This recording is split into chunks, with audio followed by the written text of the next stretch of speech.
All right. Well, as folks are continuing to join, I would like to go ahead and get us started with a couple of housekeeping items. First of all, nice to see and hear so many friends and colleagues on the phone. Thank you for being part of this discussion. My name is Kristen Campbell, and I am Executive Director of PACE, Philanthropy for Active Civic Engagement.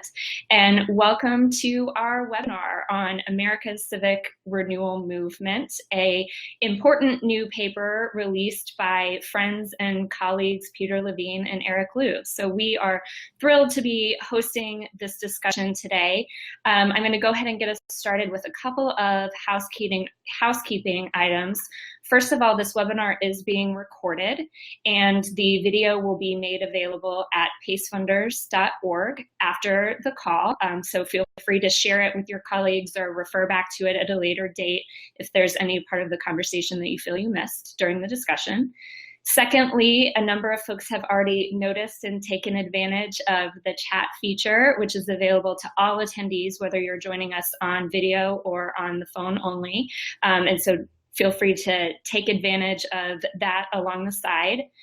Next, everyone, this presentation is in what's called Q&A mode, which means everyone is muted by default, but you can unmute yourself when you wish to speak. And that's actually, I should clarify, for attendees, not presenters. All of the presenters, I believe, are currently unmuted. But if you are an attendee and you wish to ask a question or make a comment on the attendee icon at the top of your screen, if you click that, you should be able to see the attendees and just click the microphone next to your name, which should unmute you and allow you to speak. I do ask, we are expecting quite a few people for this webinar today. So if you're not speaking, and particularly if you're in a place where there might be lots of background noise, please do keep your phone muted. And then my final housekeeping item before we get started today is that when you close out of the webinar today, you will be prompted to take a very brief survey that will ask you about your experience today. It's 3 multiple choice questions, and then there's 1 open-ended question where you can provide any additional comments and also tell us ideas of future webinars that you would like to see PACE host. And so we definitely want to continue this conversation and the webinar series and look forward to your feedback and active participation in that. So without any further ado, I am going to go ahead and kick off this webinar on America's Civic Renewal Movement by introducing a few of my colleagues who hopefully you see their beautiful faces on your screen. I would like to start actually by introducing John Dedrick, who is the president of his foundation board, and you can see his video dialing in from Dayton, Ohio, and John is vice president of programs at the Kettering Foundation. And then with no further ado in introducing our speakers, I would like to introduce Peter Levine, who is Associate Dean at the Jonathan M. Tisch School for Citizenship and Public Service at Tufts University, which is a mouthful of a title. I'm not sure how it fits on a business card, but many of you would also know Peter, who was the longtime director of the Center for Information and Research on Civic Learning and Engagement, which is such a clearinghouse and important resource for the work that a lot of us do. Peter is also an author of many books and blogs, including, perhaps most relevant to this conversation, one called We Are the Ones We Have Been Waiting For, The Promise of Civic Renewal in America. Next, we have Eric Liu, who is the founder and CEO of Citizen University and the executive director of the Aspen Institute's Citizenship and Identity program. Eric is also a well-renowned author and is formerly a speechwriter and president or policy advisor to President Bill Clinton. Next, we have Kelly Bourne, who is program officer for special projects and democracy at the Hewlett Foundation. Previously, Kelly served with the Monitor Institute and has an extensive experience background as a strategic consultant. And last but not least is Joan Blades. And Joan is a practitioner with extensive experience in community engagement and organizing. She has co-founded several really influential national organizations, including Moms Rising, MoveOn.org, and most recently, the Living Room Conversations Project. So welcome to all of our presenters, in addition to our attendees who are joining by phone. I'd like to start by just giving a very brief overview of how this call will go today and some of the things that we're going to discuss. First of all, we're here to discuss America's Civic Renewal Movement, which was a paper that was recently authored and released by Peter and Eric about what's really happening in the field of civic engagement right now. So we're going to start by Peter and Eric talking a little bit about that, going over some of the goals and objectives and findings of that report, as well as outlining some of the next steps for this work. I am going to ask them a few broad questions about the overall field of engagement learning that we all care about and are invested in, and that's why we're on the call today. Then I want to make a shift in the conversation to talk really about the role of philanthropy specifically in this movement. And that's where Eric and Peter will help facilitate a conversation with Kelly and Joan about their experiences with philanthropy in the movement. Kelly will share the foundation perspective about why groups like Hewlett are involved in this movement and why they feel that it's important. And then we've asked Joan to share the nonprofit perspective of what it's like to partner with philanthropy and what some of the successes and the challenges in partnering with philanthropic organizations to do this work are. Then we're going to open it for questions from the audience. Again, to answer a question, you'll unmute yourself in the attendee box, and we look forward to a really meaningful discussion. So before I turn it over to Peter and Eric, is there anything any of the presenters or John would like to add? Great. Peter and Eric, why don't you take away with reviewing a little bit about your wonderful paper and things that we should all know about it? Great. Thank you so much. This is fun. And it's great to see the names of many good friends there on the list. So hi to everybody, including many people who are anonymous. We're just going to hit a few key points from the report so that we don't belabor, but so that you get a flavor of it. I'm actually going to share a couple of slides. Really, I'm going to share 3 slides, which summarize some of the really key points, and then Eric's going to follow me. So part of the argument of the paper is we have these really severe problems in national politics that everyone's aware of, although they might characterize them differently, like dysfunctional Congress and like money in politics and the vast inequality in political power. But underneath that are citizens. And so the focus of the paper is the fact that everyday citizen interactions underlie some of those deeper problems. For instance, we are the people who elect those guys in Congress. And it's up to us to decide whether we're going to favor virtues and skills among those people, such as deliberation. If Congress breaks down this next week over the budget, it's partly because we didn't elect people who were very good at compromise and deliberation. And so we have to pick those people. And why would we pick those people? One answer is because we've had experience ourselves in forums of all kinds where we're interacting with people who disagree with us and we're resolving disagreement. So people need experience with that, and they need to understand what virtues like deliberation are from day-to-day experience. But unfortunately, some of the key measures of whether people do that are in decline over 40 years, and the graph shows some of those declines. And there are other ways to look at it, and there are even some positive aspects to the story, but we worry that there are real erosions in everyday democracy. So what could possibly reverse that? And part of the argument of the paper is that what might reverse it would be tapping the energies, experience, and passions of those people who are trying to turn those lines around. Because there are many people who do things like organize meetings, not just attend a meeting, which would be many, that's hundreds of, well, millions, but the people who actually organize a meeting, or the people who don't just work on a community project with their neighbors, but actually organize that. That there's a base of Americans numbering at least 1 million who really care about this stuff, and we need to understand who they are and organize them. So the step that the generous grant from Hewlett, thank you, Kelly, allowed us to do was not so much to interview, hundreds of active citizens at the grassroots level, but to interview a set of people who were well placed to understand what's going on at the grassroots level, people who sit on the top of organizations or networks that have a lot of these grassroots organizers in them. So that's who we interviewed. And I think on the whole, they kind of endorsed and elaborated the basic thesis that I've just laid out, that Americans need to be part of the solution, that there are a bunch of those Americans, that they're pretty diverse, but that we still need to do work to organize them.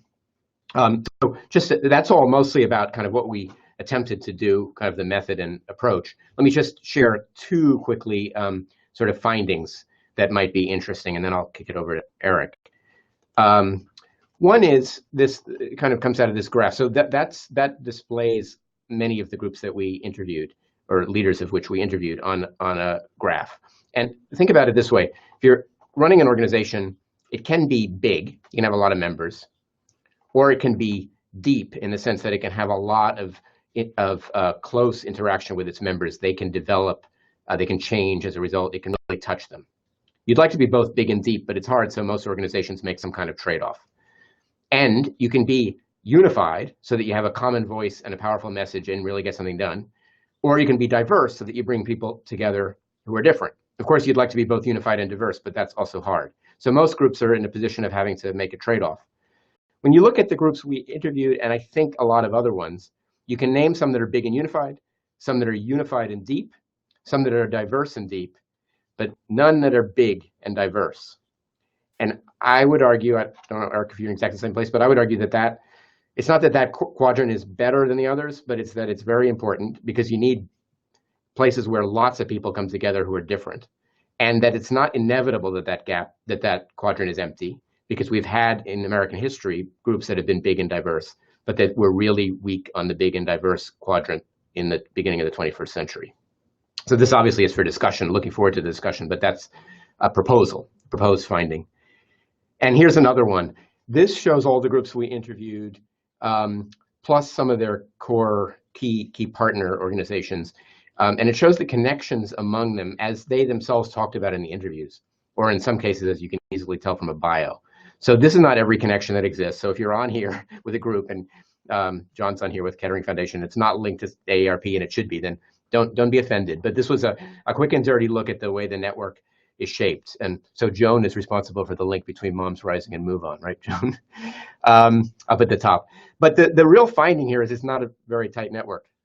It's a pretty scattered and incomplete network. So if you thought that you had to, that you wanted to organize these people, there's a lot of organizing work to do. There's groups here that are not at all closely connected to other groups. And if this was the only data, then I would have all kinds of caveats, but I don't know, for 20 years of working in this field, I believe that it is not a very tight network.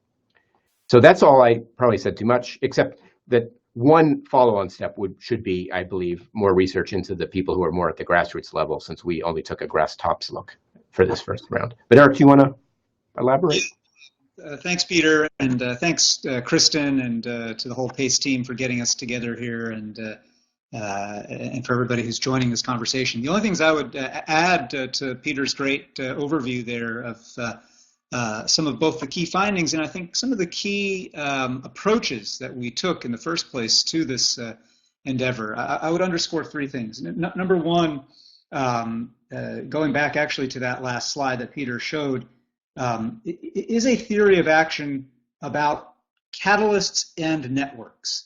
This is really key. This isn't just kind of what we chose to do in this report. Peter's thesis about what he's called the Civic 1 million in this country is really important, because the reality is that even if all of our fondest dreams for civic renewal in the United States were to be realized, we recognize that from the beginning of our country's history, it's generally been activated minorities who have been the ones to catalyze these big sweeping changes in civic practice and social norms. And so if you talk about a Civic 1 million, people who already do today show up, participate, join, lead activities and organizations and movements, you're talking about 1/3% of the American population. And yet, what you're talking about as a matter of theory of change is a group who have the capacity to light up networks and to change attitudes and beliefs and practice across those networks. And I think I really wanted to underscore that because that was the focus of our report, but I think it's more generally in thinking about civic renewal overall and philanthropy's role in civic renewal. The goal here isn't to necessarily get 305 million Americans all to agree with us about some of these things. It's about being very targeted in a networked way at a set of catalysts. The second point I would make is about a thing that is kind of implicit in a lot of this report and very central to the work that I do at Citizen University, and that is about power.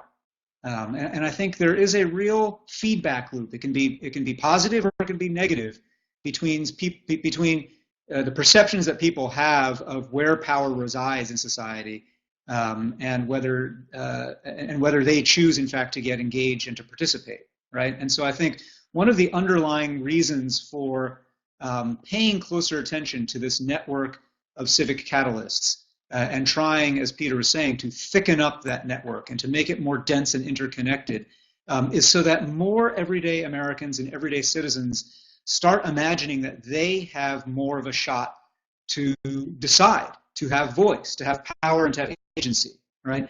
And I think when we see that these networks are intertwined and that there are various points of entry as a citizen to have some kind of influence, that in turn makes them more inclined to, in fact, participate and get engaged. The third and final point I would just make here to underscore what Peter laid out is about the nature of collaboration.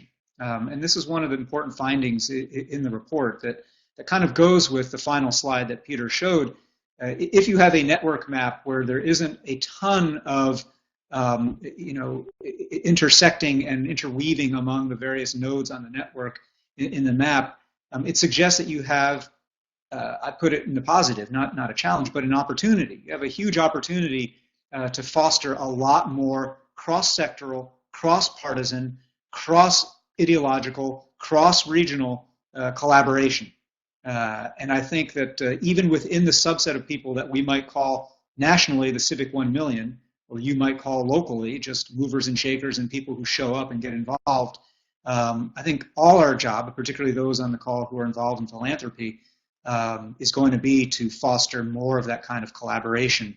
And we can talk as the conversation goes, Kristen, about some of the forms of collaboration that Peter and I and others on this call have already been trying to foster.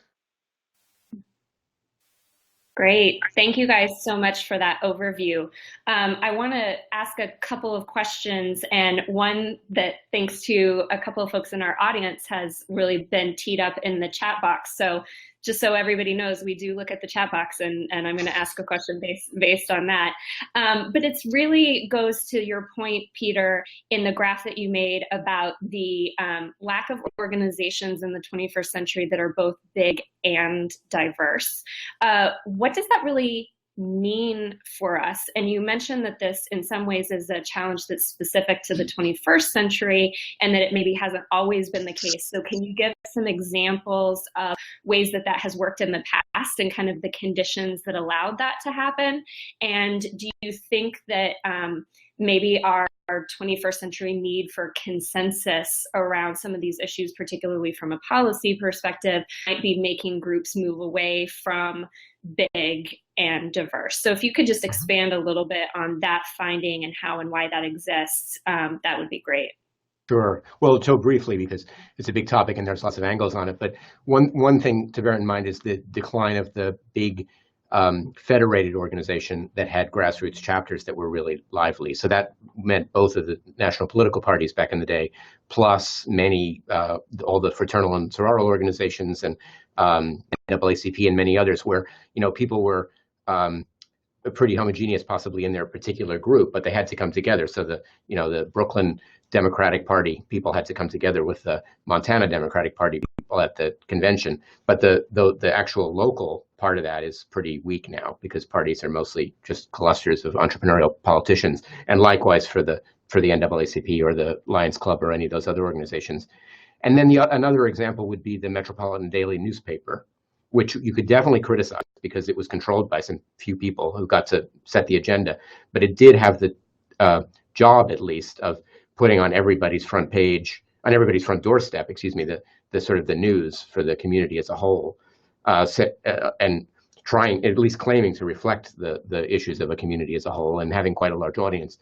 But a lot of the, so I'm actually not depressed about the present, full of enthusiasm about many things, and not against the technologically enabled stuff. But there is a tendency for it to be very efficient about finding, commonalities.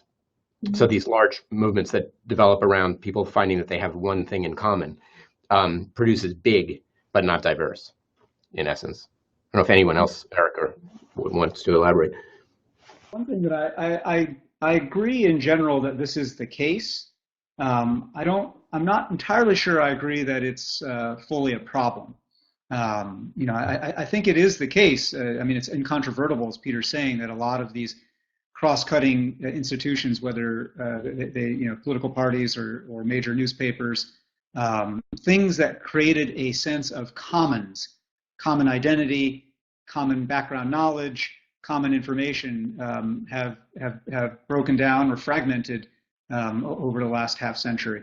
And that's driven a lot by media and driven a lot by technology. But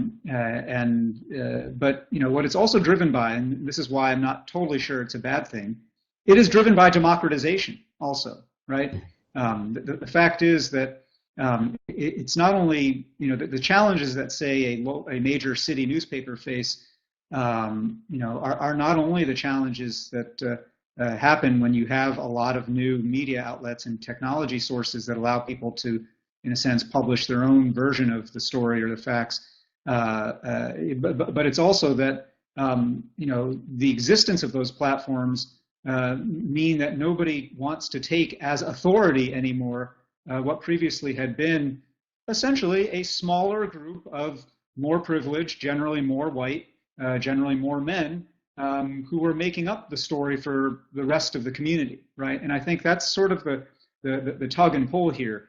What we used to call big and diverse might have been nominally, but was still run by a rather small and relatively exclusive circle of folks. And so the challenge that we face here in this time is how to make the best of the fact that through technology and other ways, there's much more inclusion now, right? There's many more opportunities for many more people who used to be blocked from having the microphone or the printing press to express themselves civically. And how do we make that a virtue? Because it's, the vices of that are obvious, but there's got to be some ways we can make that a virtue.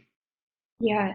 Eric, can I actually ask you to talk about that a little bit more? I'm going to ask one question here, and then I'd love to switch to the philanthropy's role in particular discussion. But you mentioned, and you started getting at it there too, but you mentioned in the opening about what an opportunity this moment in time is to achieve real bipartisanship, transpartisanship, cross-sector collaboration. Can you talk about what that opportunity really looks like and what it might really take to make something like that happen, especially in a way that kind of balances how do you preach to the choir, but then also have some of the emotional impetus that comes from, by definition, people having different points of view about really important issues. How do we really achieve and take advantage of that opportunity? Great question, Kristen. And for two answers. One of them, actually, I'm just essentially reciting what I'm seeing in the chat conversation on the side here. It's really important. There are, to Peter's earlier point, relatively fewer shared experiences that we have as Americans, right? And when Peter was talking about the absence of the emptiness of the big and diverse quadrant, someone immediately posted, what about the military, right? And the military is big and diverse, but it is most certainly, it is voluntary in the sense that there's not a draft, but it is otherwise incredibly top-down and controlled. It is, and if Peter and I, for instance, were given, authority over civic life in America, that the Joint Chiefs of Staff for the life of the military, then we might have a different kind of society. But we don't have that, and so I think. Number one, we have to find opportunities where we can, and national service is most definitely one of those. I'm a big believer in the power and the importance of national service to create precisely these kinds of opportunities where people who are unlike one another in every respect have to come together, not, as sometimes happens in American life, to talk about how they're different from one another. That happens. We have conversations on race. We have conversations on different lines of difference. But they come together to do something that is not about either of them, right? To do something that is in service of somebody else and in service of the country, and come to know each other in a different way. So that's number one, a way to seize this opportunity to build these kinds of cross-cutting bridges. But the second, really, is to intentionally foster spaces where you can curate collaboration. And that is true at every scale, whether you're talking about a neighborhood, a city, a state, or a country. Everybody, as it happens, who's a speaker on this call today is a member of something that we run at Citizen University called the Civic Collaboratory. And this is just a network of civic innovators drawn from around the United States across the political spectrum, but probably even more importantly, across issue silos, who come together every 3 or 4 months. And we've designed some structures over time where people don't just chit chat and don't just network and trade business cards, but they find ways to actively help one another. We've tried to forge this into a mutual aid society. And we haven't figured it all out, but this is one example of what I think everybody on this webinar right now can and should be thinking about. How can I create my own variant of a civic collaboratory? Out of my professional networks, out of my local civic networks, whatever it might be. People like us who show up for conversations like this are going to be the ones who have the motivation and the wherewithal to curate and create these spaces that model collaboration and that make collaboration contagious. I think that's super important. Great. Well, one last question, because it's come up a couple of times in our chat box, and then I want to switch to Kelly and Joan talking about philanthropy specifically. What about schools? What's the role of, what is our civic mission of schools, and how do we really restore that to ensure that this next generation is, prepared to participate in this movement productively? Right. Well, that's a softball because we believe in the civic mission of schools. We need to restore it. But I think particularly, the way to be productive about this conversation here is to say we need to make this civic education not only be just restored and powerful and important, but also tackle some of the issues we've been talking about here, particularly skills about interacting with people who are different from yourself. And skills at building up civil society, so skills at creating and sustaining organizations that are relatively big and diverse. That's what we need to teach. And just one quick illustration of the challenge, an example of how big and diverse is difficult, is our own research, mainly by my colleague Kay Kawashima Ginsburg, looks at what happens to controversial issue discussions in schools that are racially diverse. And basically, it becomes much less common. Now, it also, and this is the equally important finding, it becomes actually more powerful. So the learning outcomes in racially diverse schools are greater from this controversial issue discussion, but it happens less. Because once you have big and diverse, people don't talk, basically. And yet, when you can get them to talk, you get big benefits. And that's very quantitative. So that's not just me making a guess. That's very hard data to that effect. A very natural corollary to what Peter has just said about the challenges of getting folks in diverse school settings to talk about this, again, is the benefits of getting them to do stuff. So, I'm a big believer in a organization that many of the folks on this webinar may have heard of, the Mikvah Challenge, which originates in Chicago and now operates in places around the country, and is one of the catalysts of an emerging, I think, movement around what's being shorthanded as action civics. And so when we talk about the phrase, the civic mission of schools, and I know Ted McConnell, who runs the national effort on the civic mission of schools, is on this webinar, one of the best ways to activate that mission is to get kids to be, in the best spirit of John Dewey, to be doing stuff. The best way to learn civics, I think, or one of the most powerful ways, is really to encourage students, particularly in diverse school settings, to go forth and do X, pressure the city council to change policy on this, pressure local policymakers to clean up this neighborhood, pressure the Metro Bus Authority to open up bus routes in poor neighborhoods that had been shut down previously, but to practice the taking of action as citizens. And schools, we all have read and know about the curricular pressures in an age of standardized testing, pressures on civics, but I think we have to champion opportunities for students to learn by doing as citizens. Great. Great. Well, to all of our attendees, please keep the conversation going in the chat box. There are wonderful resources that are being shared and comments that are flying back and forth. So this is really enhancing the conversation. Please keep it up. But at this point, I'd love to pivot to talk specifically about spotlighting philanthropy's role in this movement, which was something that wasn't drawn out quite so much in the paper. So I'd like to really spend some time talking about that. So Peter is going to help facilitate a conversation with Kelly Bourne. For those of you who might have missed the introduction at the beginning, Kelly is the program officer for special projects, and democracy at the Hewlett Foundation, is going to talk about why Hewlett invests in this and what they really see as philanthropy's role in this movement. So Peter and Kelly, do you guys want to take it away?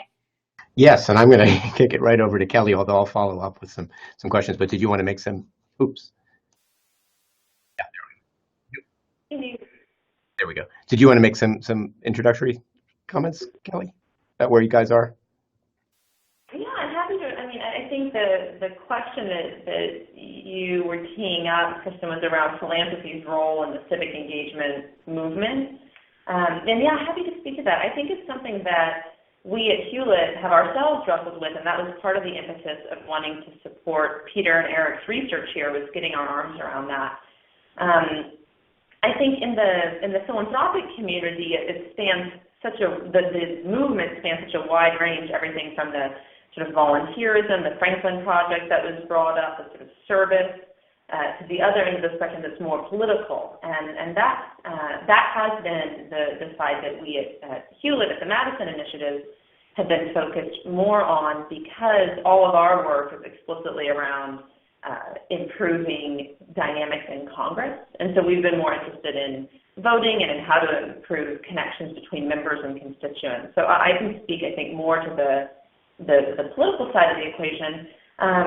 And I think the role of philanthropy here is a really interesting question, because there is so much money coming into this space from parties and candidates and interest groups. And so thinking about what is the role of philanthropy in that, I think is interesting. I think the political parties are they're incentivized to turn out their base. They're going to turn out people who are going to vote for them and are very likely to turn out. So I do think that there's a distinctive role for philanthropy that is playing in spaces where the parties are not incentivized to play. So moderate voters, independent voters, non-voters, or infrequent voters.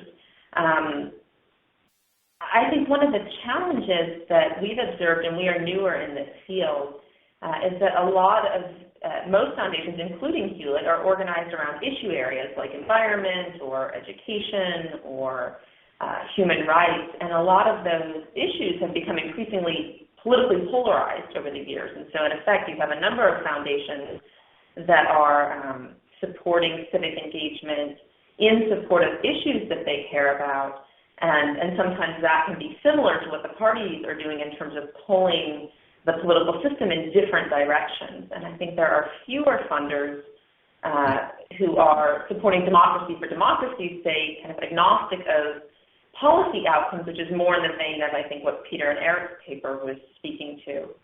I have a little bit of data around that I would be happy to share, although I'm not sure if the technology is going to work here. So let's give it a try and tell me if you can everyone see this slide? Hold on one second. What we did at Hewlett a couple of years ago was partner with about a dozen other foundations to do a map of the civic engagement field to try and understand philanthropic funding flows in this space. And we looked at a number of areas, one of which was civic participation. And we found there that about $220 million, this was in 2011, was devoted to supporting civic participation. In an election year like 2012, it was closer to $285 million. But in that, you can see that about $95 million of that was going to issue-based participation, another $40 million to naturalization and immigrant civic integration. So a much smaller portion that was potentially devoted to nonpartisan or transpartisan or bipartisan work that is, I think, more akin to what Peter and Eric were looking at. And so I think that's one of the challenges that we've been wrestling with. I think the last thing I would say on this point in terms of the role of philanthropy is it seems really broad. We found 530 different foundations had contributed to the civic participation space, but within that, most of the money was coming from about the top 10, 30% of the funds was coming from the top 10 funders, so it was pretty concentrated. So I think,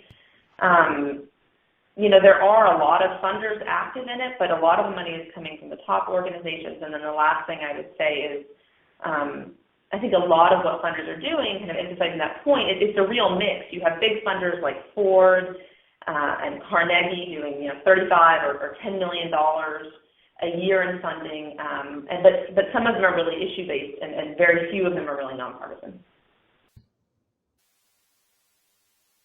Kelly, I think one of the things that we struggle with in trying to fund civic engagement is the question of scale, which has come up a couple of times in the call. So it's one thing to fund a program, and another thing to fund the recovery of civic life in America. Do you have thoughts about that? Yeah, I mean, this is something that we've wrestled with a lot, and in particular in looking, to your point, at the nonpartisan movements, because I think it seems to have been easier to achieve scale when there are particular issue areas aligned. And given that there are so few funders, I could probably count on both hands the number of funders who are really interested in nonpartisan or transpartisan work. It's a real question. I've seen a couple of interesting approaches or thoughts here. Some, like Eric with the Civic Collaboratory, the work that is being done that's more at a grass tops level. I think parts of Joan's work have been similar to that. There's a group called the Village Square that is doing work where I think the theory is that by bringing sort of grass tops leaders together across party lines, that there'll be a sort of trickle down effect. Rand has come up with some interesting ideas around analyzing social media to try and identify the geographies that are most ideologically polarized and the actors within those geographies that are most involved in this polarized dialogue, and then targeting efforts there. But I think it's a real question that funders struggle with, of how do you support this in a way that actually achieves the kind of impact without going into thousands of different communities.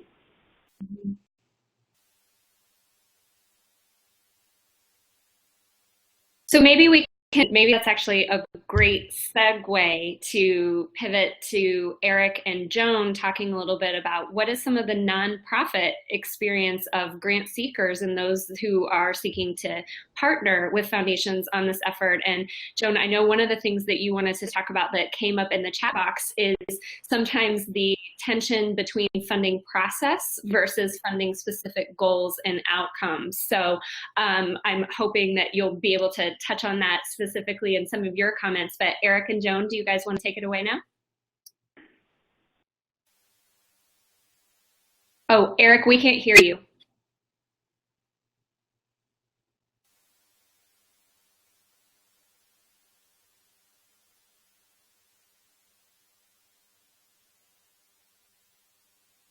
Eric?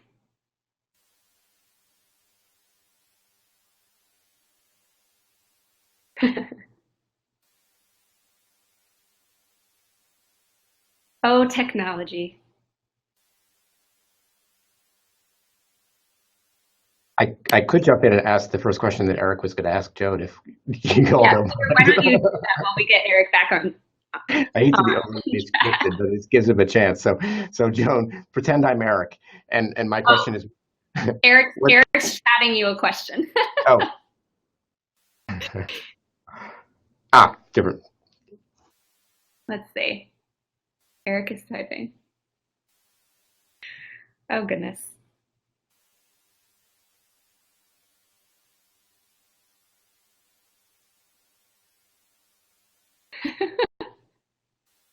Oops.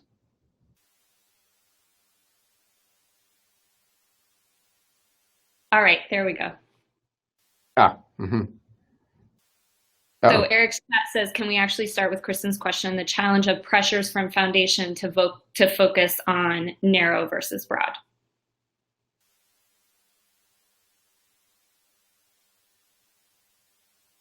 Oh, Joan, we can't hear you either.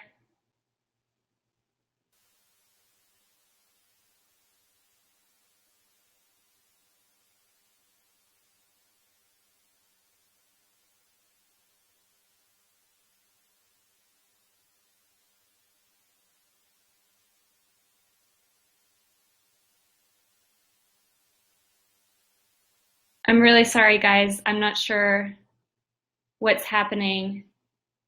Is all the audio out? Oh, except for me. That's no pressure. How about me? Oh, Peter, I can hear you. Oh, that's too bad. We need to hear from the others. I've already said plenty.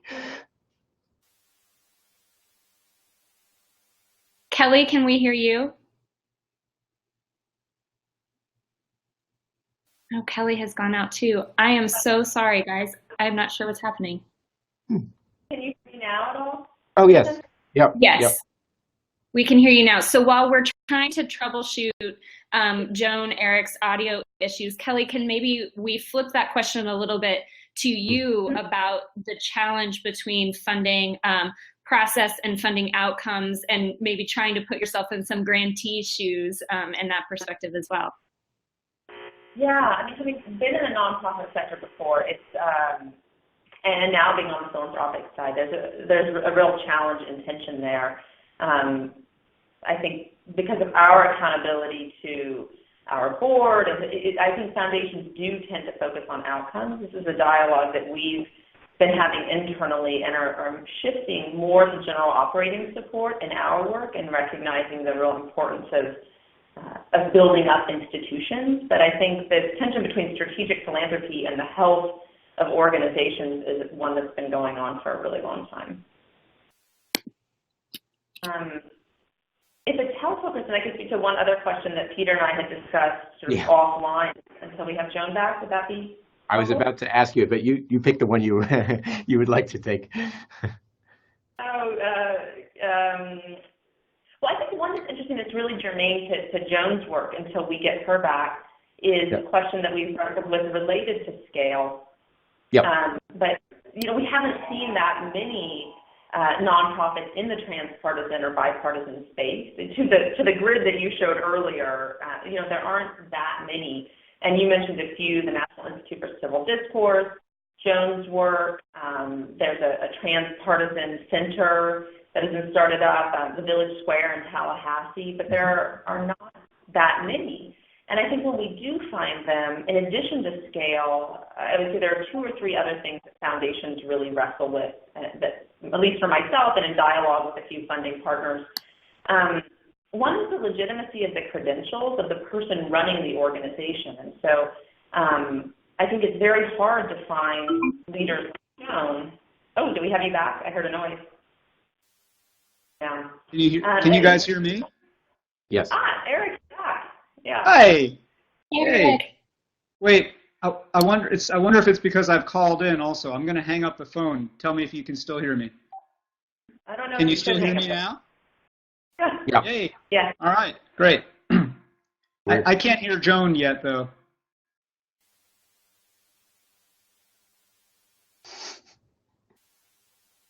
Can anybody hear Joan? Yeah. I think she's muted. Oh, she's in but muted. Oh, okay. She's okay. So we'll ask her to unmute herself in just a minute when we finish with this thread. And I'm also on live chat with tech support. I'm so sorry about this.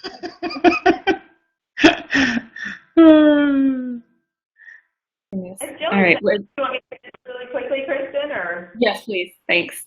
Okay. So, yeah, so I think that the three things in addition to scale that we wrestle with, which I'll just rattle off quickly, is finding people with really strong credentials in a partisan community that retain credibility with their parties and haven't been cast as rhinos or something like that, but are still able to bring people to the table. I think the second thing is a challenge around preaching to the choir. And, you know, there are a lot of sort of moderate liberals like myself who are willing to turn out and engage in bipartisan dialogue. I think it has been, my sense is that it's been harder to find the true partisans who are really at odds and coming at it from different angles and still want to come to the table and engage in dialogue. And being able to convene them. And then the last thing I would say is once you get them together, just the question in the behavioral science space about how do you really facilitate an engagement that helps to bridge the divide versus bringing truly ideologically diverse people together and having them just reinforce their own perspectives that they really don't agree with one another and end up sort of more deeply entrenched. So I think those are the things I would highlight in addition to scale that we struggle with in this space. I'm not sure if Joan is now able to speak or be heard if she unmutes.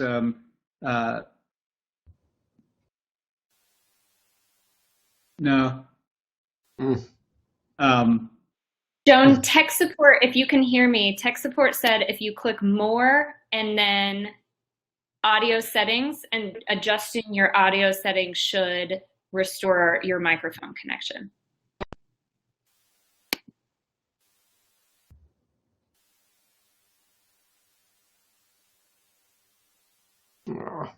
Well, I'm sorry. One thing I would like to do is just to actually tell you guys about some of the great work Joan is doing. Good idea. Because I think, you know, for those of you who are not yet fully familiar with living room conversations, you know, the effort there has been to bring together people from very distinctively left and right perspectives, each inviting friends from their respective sides, and then following a well-structured format for conversation that eventually gets to some issues, whether it is about crony capitalism or about climate change or whatever it might be, but begins in the first place about an unpacking of values. And what I think has been very effective about living room conversations is the way that Joan has created a space where people who are partisans, who are pretty hardcore ideologically perhaps on different sides, can come in the first place just to talk about their own values and how their values were formed as a matter of life experience, whether family or political or work otherwise. And that creates a certain foundation of humanity, I guess, an appreciation for common humanity from which then these formats lead to structured conversation about the issues. And, you know, I think that has been really brilliant, and it's been targeted and spreading around the country. But, you know, from the vantage point of what Kelly was saying a moment ago about philanthropy, you know, the real question, I think, for a lot of the people in the PACE orbit is, you know, how do you invest more in an ecosystem of activity like what Joan is doing, right? And if we could hear Joan, we could hear from her about what's been frustrating about trying to get philanthropies to see this kind of work as of equal primacy and equal value as you know, as funding more purely ideological work on one side or the other. I'll pause and see if there's a way for Joan to be heard. I think I'm here now. Hey! All right. Now, are you hearing me on the phone or on the computer? I don't know. Right now. Computer. So I'm putting that there. Hi. Great to be here. Thank you guys so much for telling people about living room conversations. You're actually telling them more about I couldn't listened as I was trying to do this. I think they heard more than I was planning to say, because I was going to be talking about funding and foundations and all that sort of stuff. And, you know, how important early investment is for startups, because, you know, the few funders, and most funders, we don't fit into their buckets. I think you talked about that some. And I think it's really hard to be a program officer that's constrained by these boxes they have to fit things in when you have projects that don't quite fit in so many ways. You know, building relationships across differences is not the same as the objectives, which you guys have been researching. That, you know, funding gets for objectives, and when I show up and say, well, we really don't know what people are going to conclude, because we're honestly creating listening in space, it makes it hard for program officers. And, you know, for program officers, they also have the incentives to make good investments. And so you get a lot of incremental improvement a lot of the time in this world.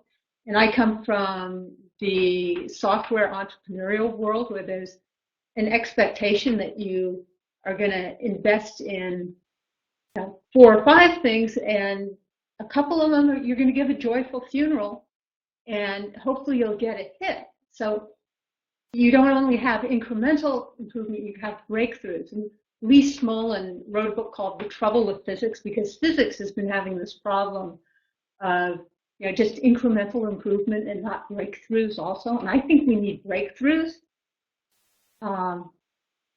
And he attributed that to funding by committee. And when things are really out of the box, they don't get funded. So I'd like to make it safe for program officers and leaders to take chances and actually say, we want to be sure that you have at least a couple failures in your portfolio. If you don't have some failures, you're not trying things that are on the edge enough, that are outside of the box. And that's a really important difference in orientation. Now, that would also make us very competitive. What? That would also make us very competitive for funding. That's good. But you know, my perspective is from having done Move On, Moms Rising, and Living Room Conversations, so that, you know, that early funding is so vital. And should I just kind of say what I was going to say quickly here, because we're almost at the end, and not do that the early funding, I'm really have this huge advantage that I can volunteer for things. And there's some incredibly talented people out there that they can only, you know, do their dream project for some period of time, and then they have to get back to work. And, you know, Eli Pariser, who became Move On's second executive director, he was 23 when he became our AD. He was an incredible executive director, and he never would have been an executive director in a normal not-for-profit organization, because my understanding is most executive directors spend half their time doing fundraising, and how many 24-year-olds are going to succeed at going out and raising funds? You know, you've got this, what are we selecting for thing? And also, without having some resources as an organization, I can't have a diverse organization if I can't pay people. Because people that volunteer come from a certain part of society, and other people, they have to feed themselves and feed their families. And I lost, you know, my first partner, you know, because she had to, you know, be earning a living for her family. And she was this wonderful conservative partner to found Living Room Conversations with. So there's a lot of things that foundations, I think, could do to make the leaps forward. There's a book called The Revolution Will Not Be Funded.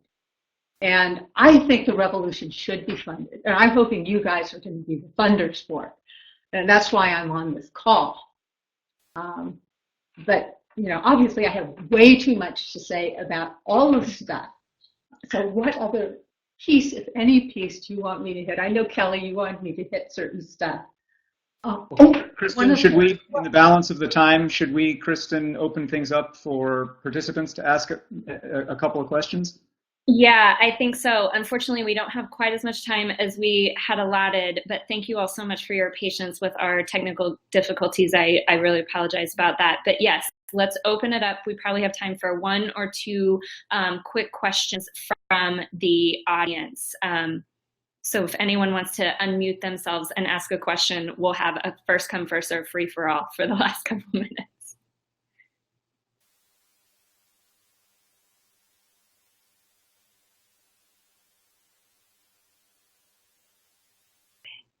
Well, if no one is jumping in, then I will ask a question that just came up in the chat box, which is, how do we evaluate civic engagement efforts, particularly in a way that's meaningful for practitioners, but also helps funders really see the value of that as well? So I'd love thoughts from both of you, Kelly and Joan, about ways that you've kind of evaluated or measured progress.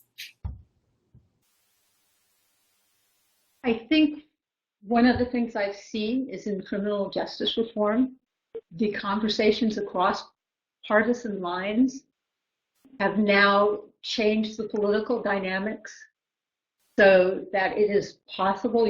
There's an active right and left. We have conservative and progressive presidential candidates saying there are too many people in prison. We have red and blue states bragging about fewer, so that right, left, actually getting to the point where you see people coming out publicly and leaders coming out publicly is, the top evaluation point.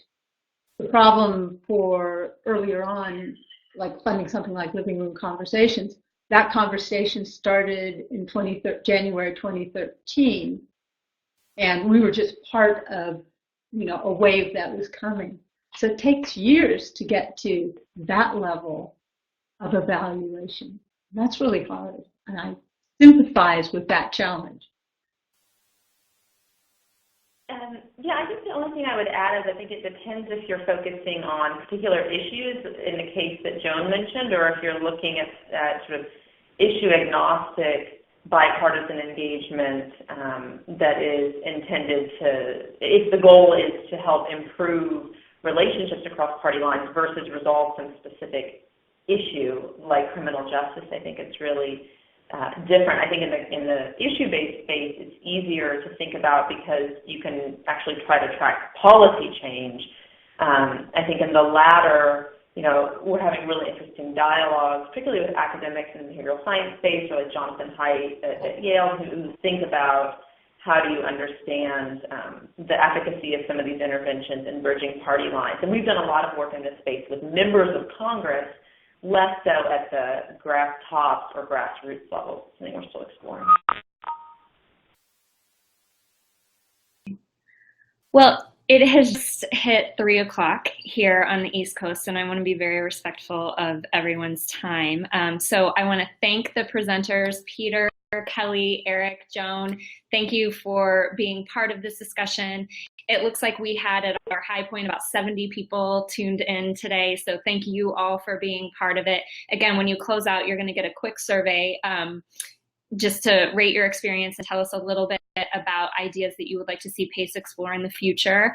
Thank you all so much for being part of it, and I will make the recording available as soon as we get off the call, and I look forward to seeing you all again in the future, in a future webinar and other events. So thank you all so much for being part of the discussion today.